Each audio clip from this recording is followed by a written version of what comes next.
वार्तांकन रोखठोक बातमी।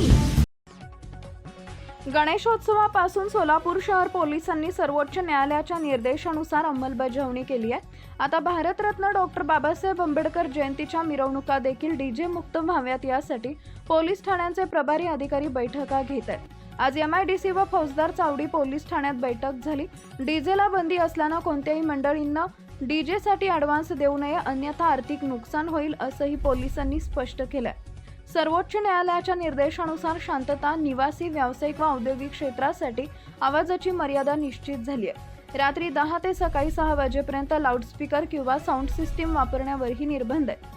तरी पण राज्यात सर्वाधिक सण उत्सव साजरा करणाऱ्या सोलापूर शहरातील प्रत्येक मिरवणुकीत डीजेचा दणदणाट ऐकायला मिळत होता।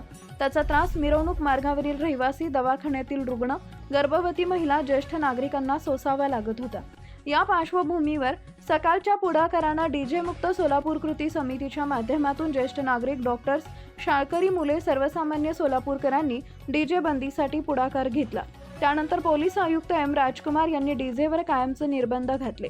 त्यानुसार शहरातील 7 पोलीस ठाण्यांचे प्रभारी अधिकारी अंमलबजावणी करतात। भारतरत्न डॉक्टर बाबासाहेब आंबेडकर जयंतीच्या मिरवणुकाही डीजे मुक्त निघतील असा विश्वास पोलिसांनी व्यक्त केला आहे।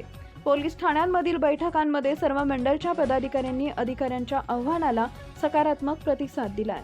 महाराष्ट्रातील महत्त्वाच्या आणि ताज्या बातम्या पाहण्यासाठी आमच्या जय हो न्यूज चॅनलला सबस्क्राइब करा आणि बेल आयकॉन प्रेस करा।